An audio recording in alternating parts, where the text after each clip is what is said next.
जय माता दी दोस्तों, आप सभी को नवरात्रि पर्व की बहुत बहुत शुभकामनाएं। माता रानी की कृपा आप सबके ऊपर हमेशा बनी रहे। दोस्तों, नवरात्रि के प्रथम दिन माता शैलपुत्री की पूजा का विधान है। आज इस वीडियो में मैं आपको माँ शैलपुत्री की कथा और आरती का श्रवण कराने जा रही हूँ। उम्मीद है वीडियो आपको पसंद आएगा। आइए प्रारंभ करते हैं माँ शैलपुत्री की कथा। प्रेम से बोलिए गौरी पुत्र गणेश की जय, माता रानी की जय। माँ शैलपुत्री का स्वरूप बहुत ही शांत और सरल है। माता के एक हाथ में त्रिशूल और दूसरे हाथ में कमल का पुष्प शोभायमान है। नंदी बैल पर सवार माँ शैलपुत्री को वृषारूढ़ा और उमा के नाम से भी जाना जाता है। माँ शैलपुत्री के विषय में जानने से पहले उनके पूर्व जन्म की कथा जरूर सुननी चाहिए। राजा दक्ष प्रजापति ब्रह्मा जी के मानस पुत्र थे। उनकी कई पुत्रियां थीं। सभी पुत्रियां गुणवती थीं, लेकिन दक्ष प्रजापति के मन में संतोष नहीं था। वे चाहते थे कि उनके घर में एक ऐसी पुत्री का जन्म हो जो सर्वगुण संपन्न हो, सर्व विजयी हो।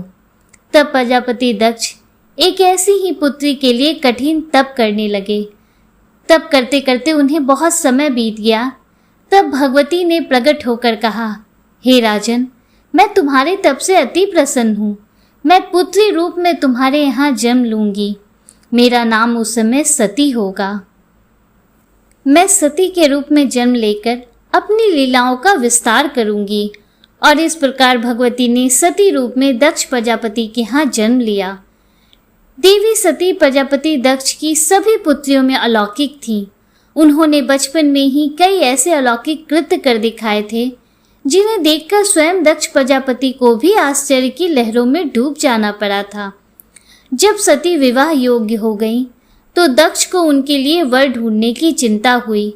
उन्होंने श्री ब्रह्मा जी से परामर्श किया। ब्रह्मा जी ने कहा, देवी सती भगवती का अवतार हैं और आद्या आदि शक्ति और शिव आदि पुरुष हैं, इसलिए सती के विवाह के लिए शिव ही योग और उचित वर हैं। तब प्रजापति दक्ष ने ब्रह्मा जी की बात मानकर देवी सती का विवाह भगवान शिव के साथ कर दिया। अब देवी सती कैलाश पर्वत में जाकर भगवान शिव के साथ रहने लगी। हालांकि भगवान शिव दक्ष प्रजापति के दामाद थे, फिर भी एक ऐसी घटना घटित हुई जिसके कारण दक्ष के हृदय में भगवान शिव के प्रति वैर और विरोध उत्पन्न हो गया। एक बार श्री ब्रह्मा जी ने धर्म के निरूपण के लिए एक विशाल सभा का आयोजन किया। सभी बड़े बड़े देवता सभा में एकत्रित थे। भगवान शिव भी एक और ध्यान मग्न बैठे हुए थे। सभा मंडल में प्रजापति दक्ष का आगमन हुआ। दक्ष प्रजापति के आगमन होते ही सभी देवता तो उठकर खड़े हो गए, किंतु उस समय दो लोग खड़े नहीं हुए, ब्रह्मा जी और भगवान शिव। दक्ष प्रजापति ने ब्रह्मा जी के विषय में तो यह सोचा कि वे तो उनके पिता हैं, अगर वे खड़े नहीं हुए तो कोई बात नहीं, लेकिन शिव जी तो मेरे दामाद हैं, उन्हें तो मेरे सम्मान में उठकर खड़े होना चाहिए था। भगवान शिव तो ध्यान में मग्न थे। उन्होंने इस ओर ध्यान ही नहीं दिया कि सभा में कौन आया है, और न ही उन्होंने उठकर अपने ससुर को प्रणाम किया। तब दक्ष प्रजापति ने इसे अपना अपमान समझा। केवल इतना ही नहीं, उनके हृदय में भगवान शिव के प्रति ईर्ष्या की अग्नि जल उठी। अब वे उनसे बदला लेने के लिए उचित समय और अवसर की प्रतीक्षा करने लगे। भगवान शिव को तो किसी के मान और किसी के अपमान से भला क्या मतलब। वे तो सबको एक समान भाव से देखते हैं। उन्हें तो चारों ओर अमृत ही दिखाई पड़ता है। जहाँ अमृत होता है फिर वहाँ कड़वाहट का क्या काम। भगवान शिव कैलाश पर्वत में रात दिन राम राम कहा करते थे। एक दिन देवी सती के मन में जिज्ञासा उत्पन्न हुई। उन्होंने अवसर पाकर भगवान शिव से एक प्रश्न किया, हे प्रभु, आप हर समय राम राम क्यों कहते हैं? राम कौन है? तब भगवान शिव ने देवी को उत्तर दिया, देवी, राम आदि पुरुष हैं, स्वयंभू हैं, मेरे आराध्य हैं, सगुण हैं, निर्गुण भी हैं। किंतु देवी सती के कंठ के नीचे यह बात नहीं उतरी। वे तो भगवान शिव को ही सर्वोपरि समझती थी। वे सोचने लगी कि अयोध्या के राजा दशरथ के पुत्र श्री राम आदि पुरुष कैसे हो सकते हैं। वे तो खुद आजकल अपनी पत्नी सीता जी के वियोग में वन में उन्मत्त की तरह विचरण कर रहे हैं, वृक्ष और लताओं से उनका पता पूछते फिर रहे हैं। फिर अगर वे आदि पुरुष के अवतार होते तो क्या इस प्रकार आचरण करते? क्या वे आसानी से सीता जी का पता नहीं लगा लेते, उन्हें पा नहीं लेते? अब देवी सती के मन में श्री राम की परीक्षा लेने का विचार उत्पन्न हुआ। अब देवी खुद सीता जी का रूप धारण करके दंडक वन में जा पहुंची, श्री राम जी के सामने प्रकट हो गई। भगवान श्री राम ने सती को देवी सीता के रूप में देखा तो कहने लगे, माते, आप अकेले यहाँ वन में कहाँ घूम रही हैं? भोलेनाथ कहाँ हैं? नजर नहीं आ रहे। भगवान श्री राम के ऐसा पूछने पर अब तो देवी सती से कोई भी उत्तर देते नहीं बना। वे तुरंत ही अदृश्य हो गईं और पश्चाताप करने लगी कि उन्होंने तो व्यर्थ ही श्री राम पर संदेह किया। देवी सती तो अपना रूप बदलकर श्री राम के पास गई थी, फिर भी श्री राम ने उन्हें पहचान लिया। अब यह सोचकर देवी सती वापस कैलाश पर्वत पर गई। वे भगवान शिव को इस विषय में कुछ भी बताकर नहीं गई थी। जब भगवान शिव ने उन्हें कैलाश पर्वत पर वापस आते देखा तो कहने लगे, सती, आपने सीता जी के रूप में श्री राम की परीक्षा लेकर बिल्कुल भी अच्छा नहीं किया। सीता जी मेरी आराध्या हैं, अब तुम मेरी अर्धांगिनी कैसे रह सकती हो? इस जन्म में हम और तुम पति और पत्नी के रूप में नहीं मिल सकते। शिव जी का यह कथन सुनकर देवी सती को बहुत दुख पहुंचा, लेकिन अब क्या हो सकता था? शिव जी के मुख से निकली हुई बात असत्य कैसे हो सकती थी? इसके बाद शिव जी समाधि में लीन हो गए।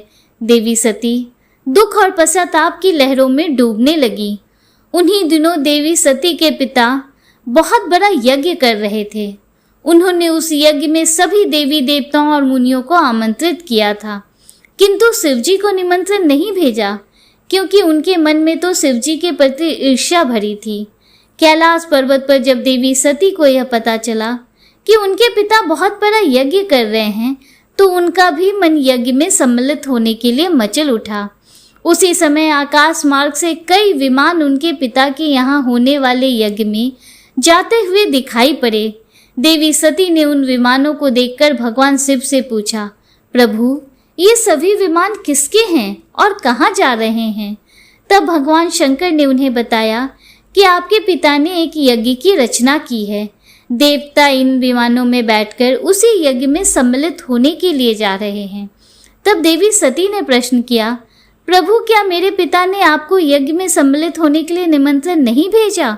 भगवान शिव ने उत्तर दिया, आपके पिता मुझसे बैर रखते हैं, फिर वे भला मुझे क्यों बुलाने लगे?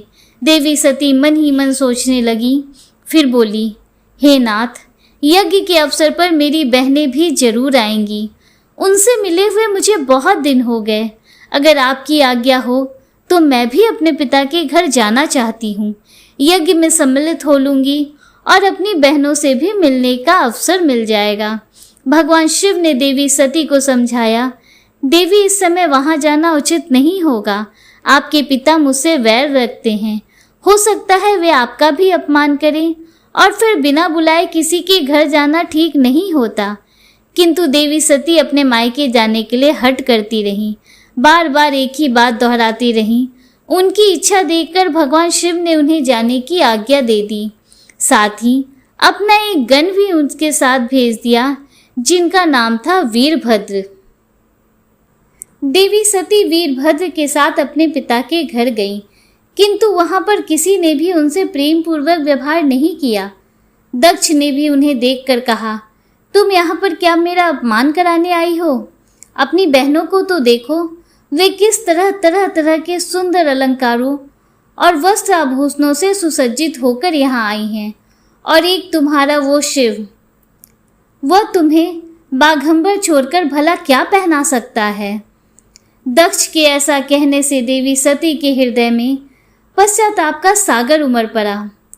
अब वे पश्चाताप करते हुए सोचने लगी कि उन्होंने यहाँ आकर तो बिल्कुल भी अच्छा नहीं किया। शिव तो ठीक ही कह रहे थे, बिना बुलाए पिता के घर भी नहीं जाना चाहिए। अब क्या हो सकता है, अब तो मैं आ ही गई हूँ। पिता के कड़वे और अपमानजनक शब्द सुनकर भी देवी सती वहां ठहरी रहीं।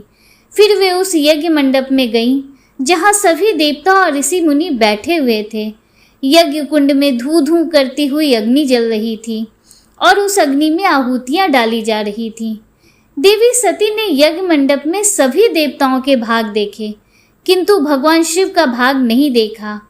वे भगवान शिव का भाग ना देखकर फिर अपने पिता से बोली, हे पिता श्रेष्ठ, यज्ञ में तो सबके भाग दिखाई पड़ रहे हैं, किंतु कैलाशपति का कोई भाग नहीं। आपने उनका भाग क्यों नहीं रखा? प्रजापति दक्ष ने बड़े गर्व से उन्हें बताया, पुत्री, मैं तुम्हारे पति को देवता नहीं समझता। अरे वो तो भूतों का स्वामी, नग्न रहने वाला और हड्डियों की माला धारण करने वाला है। वह देवताओं की पंक्ति में बैठने योग्य नहीं है। यह सुनते ही देवी सती के नेत्र क्रोध से लाल हो गए। उनकी भौहें टेढ़ी हो गईं और उनका मुखमंडल प्रलय के सूर्य की तरह दमक उठा। उन्होंने पीड़ा और अपमान से तिल मिलाते हुए कहा, मैं इन शब्दों को कैसे सुन रही हूँ? मुझे धिक्कार है। देवताओं, तुम्हें भी धिक्कार है।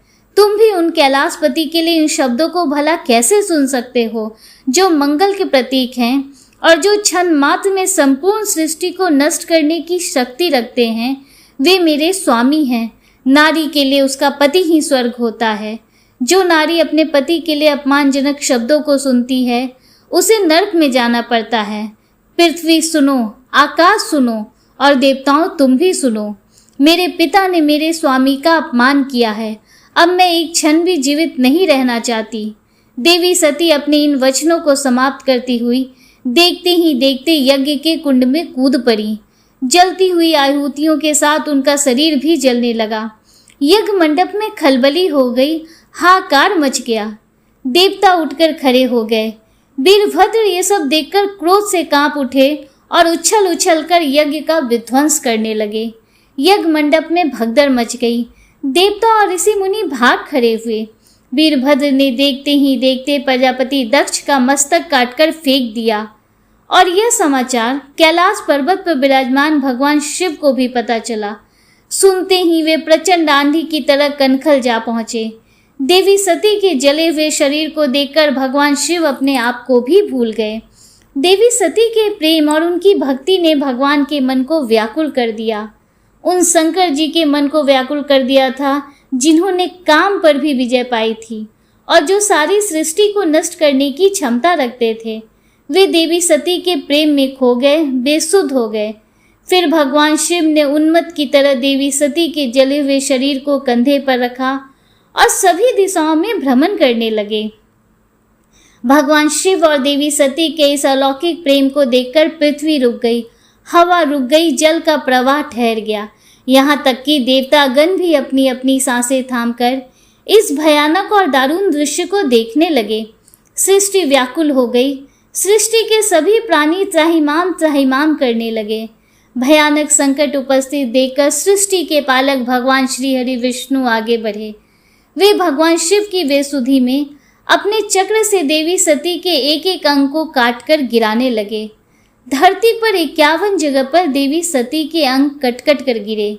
देवी सती के जब सारे अंग कटकर गिर गए, तब भगवान शिव पुनः अपने आप में आए और जब वे अपने आप में आए तो पुनः सृष्टि के सारे कार्य चलने लगे। धरती पर जिन 51 स्थानों पर देवी सती के अंग कट-कट कर गिरे थे, वही स्थान आज शक्ति पीठ के नाम से जाने जाते हैं। आज भी उन स्थानों में देवी का पूजन होता है। इस प्रकार यज्ञ में अपने शरीर को भस्म करने के बाद देवी सती ने हिमालय के घर पर उनकी पुत्री के रूप में जन्म लिया था।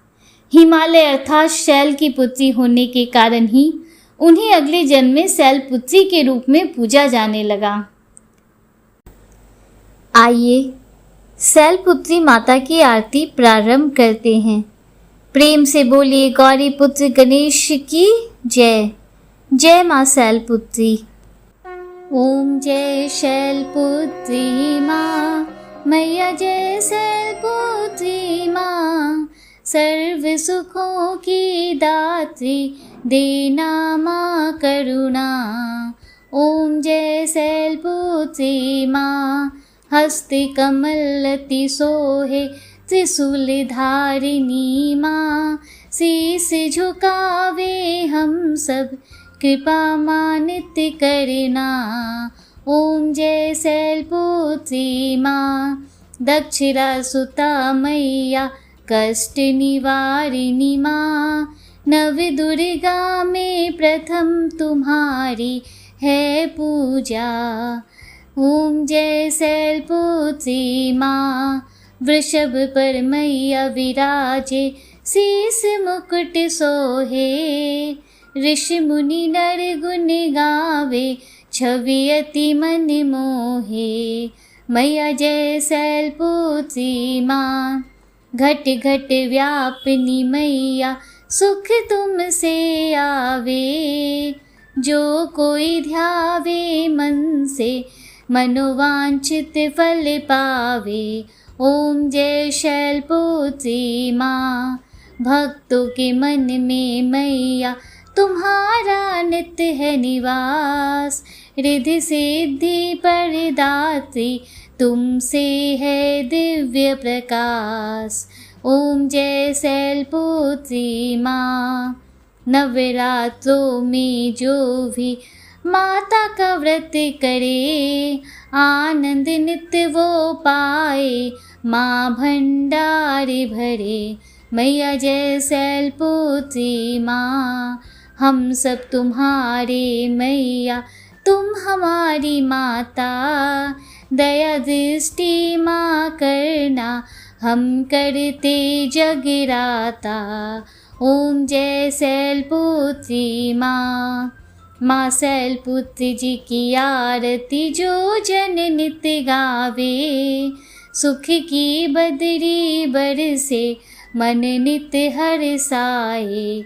ओम जय शैलपुत्री माँ, जय शैलपुत्री माँ, बोलो माता शैलपुत्री की जय। दोस्तों, उम्मीद करती हूँ कि माँ शैलपुत्री की व्रत कथा और आरती आपको पसंद आई होगी और आगे की कथाओं के श्रवण के लिए आप कल भी हमारे साथ जुड़े रहेंगे। अगर वीडियो आपको अच्छा लगा है तो वीडियो को लाइक कीजिए, दूसरों के साथ शेयर कीजिए, कमेंट में हर हर महादेव, जय श्री राधे कृष्णा, जय माता दी जरूर लिखिए। अगर आप हमारे चैनल पर पहली बार आए हैं तो चैनल को सब्सक्राइब कीजिए, बेल आइकन जरूर प्रेस कीजिए, जिससे आगे भी आपको ऐसी ही रोचक जानकारियाँ मिलती रहें। मिलते हैं आपसे अगले वीडियो में, तब तक के लिए हर हर महादेव, जय श्री राधे कृष्णा, राधे राधे, जय माता दी।